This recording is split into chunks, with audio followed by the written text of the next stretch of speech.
Good evening, everyone, and welcome to History Bite number 13, dated August the 20th, 2020. I'm Walter, your mobile historian and blue-collar scholar. This History Bite is entitled, They Risked It All. On July 2nd, 1776, the members of the Second Continental Congress all committed the boldest action of their lives in declaring American independence from the most powerful state in the world, Great Britain. Most people today do not realize the incredible amount of danger that these men put themselves in committing that act. They were committing treason, a heinous, horrible, inexcusable felony, punishable by death to this very day. Though in their time, the punishment would have been death by hanging, to be more specific. Declaring independence was an irrevocable action, and it took nothing less than raw guts and courage to do so. So we have to ponder and think for a second. If you were in the same scenario, would you have risked it all to declare independence? What were these men risking? It all. They were risking their lives, their families' lives, their friends' lives, and of course, their personal fortunes if they had any. Okay? At that immediate moment, if this revolution thing didn't quite work out, they had everything to lose and absolutely nothing to gain. Okay? At the time independence was declared, there was no clear indicator that this revolution was going to be successful on the part of the patriots. Thankfully, by the graces of God, the French intervened on our side, and at least somewhat a segment of the population did support the revolution in the coming years.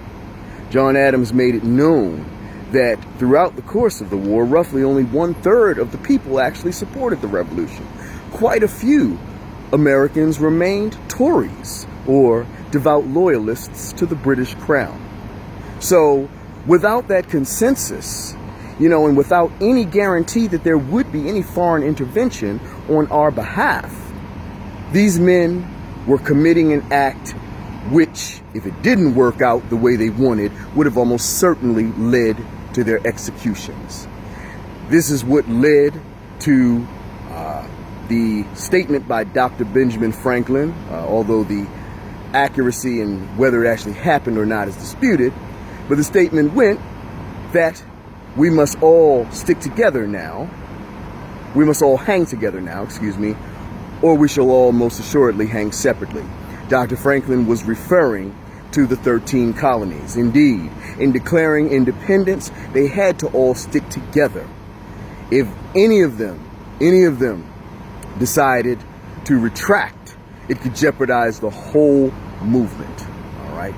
So, to the members of the Second Continental Congress who boldly declared independence, John Adams, John Hancock, Thomas Jefferson, Roger Sherman, and a whole litany of others, thank you for your move. And to all the thousands of men and women who contributed to the patriot cause in the Revolutionary War, thank you for your service.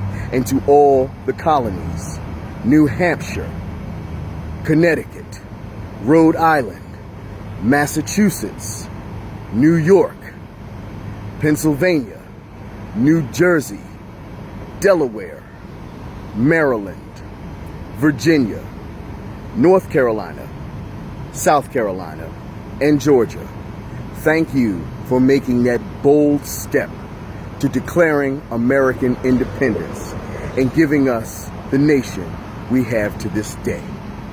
I do this History Bite specifically to bring to your attention how those who declared American independence were literally risking it all, which is why at the very end of the Declaration, the written declaration, our statement to the world, why we were separating from Great Britain and severing all ties to the British Crown. It reads, we pledge our lives and our fortunes. And that is exactly what all those who supported the Patriot cause were doing, risking it all.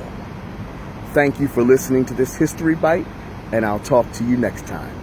Have a great day.